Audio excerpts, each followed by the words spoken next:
How would anarchy handle invasion? When I say anarchy, I don't mean a society where everyone just does whatever they want and hopes for the best. I mean a society where law still exists, but there is no state with a monopoly on legal services. People still own property, contracts still matter, aggression is still treated as aggression, and disputes still get resolved, but the legal order grows out of natural rights, the Rothbardian homesteading principle, and restitution instead of legislation. And I understand why people ask me about invasion, because as long as states exist, they will invade, blockade, and occupy other societies. So even if you're someone who opposes the military industrial complex, the surveillance state, and foreign adventurism, you might still want to know what happens if an actual enemy shows up, or what happens if a group tries to create a new government from within. Now, obviously, I cannot predict the exact institutional structure of a free society. The whole point of a market is that people discover better arrangements over time. I'm just describing one possible scenario to outline the basic logic. Imagine there are signs that an invasion is becoming likely. Maybe a hostile regime is moving forces towards a border, or disrupting shipping, or trying to destabilize the society internally. Who notices first? Probably the people who are already paid to care about risk. Certainly the people on the ground and their security firms may notice, because everyone with assets in an affected area has direct reason to watch for threats. But I would spotlight insurers first. An insurer is more than just someone who sends you a check after something bad happens.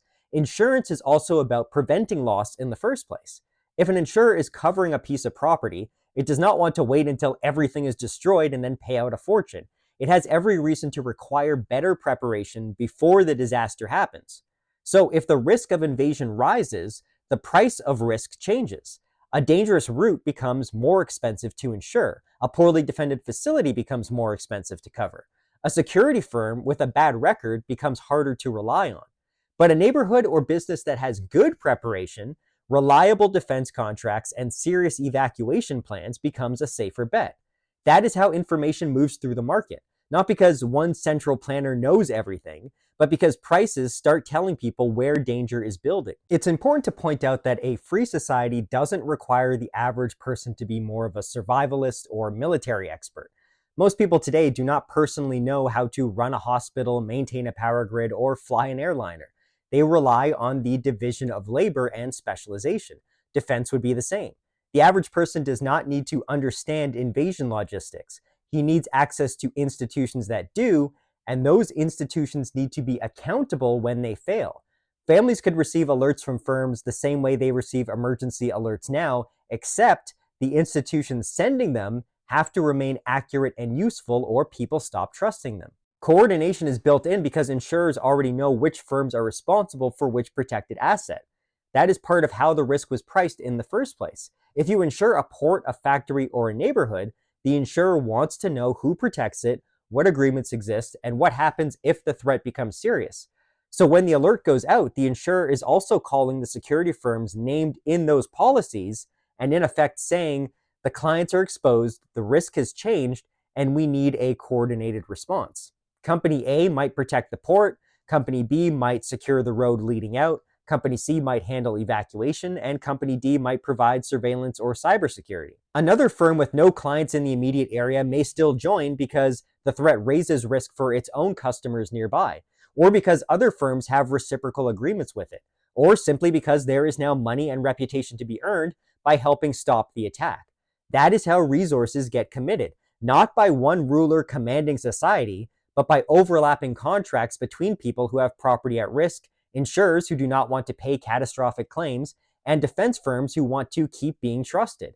And once aggression has stopped, the ordinary legal process continues. Claims are paid, performance is judged, breaches are arbitrated, and restitution is pursued from aggressors wherever their assets can be reached. A state looks stronger because it has a single chain of command, but that also makes it a single point of capture. Take the capital, control the bureaucracy, command the military, and access the tax base, and you can plausibly claim to rule the country. A free society offers no equivalent prize. There is no office an invader can occupy that makes them the rightful ruler of everyone else. There is no legal monopoly to seize, and no tax machine that automatically funds the occupation. That does not make invasion impossible. It makes occupation harder to convert into rule. Capturing a building does not transfer ownership of homes, businesses, insurers, defense firms, or local communities. And if a defense firm becomes reckless, ineffective, or aggressive, it cannot hide behind sovereignty. If it initiates force, it is committing aggression and exposing itself to defensive force and restitution like anyone else.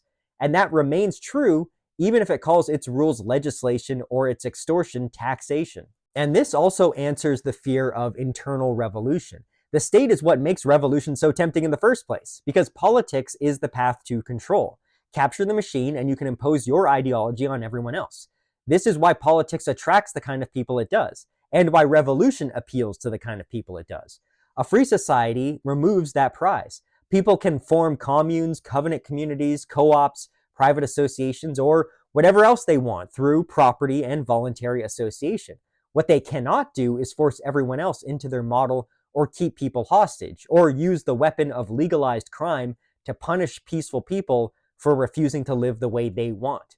So a free society is less revolutionary in the violent sense because it gives peaceful radicals an exit and denies violent radicals the central weapon which they are usually fighting over. States get invaded, lose wars, collapse, and also create many of the threats they claim to protect us from.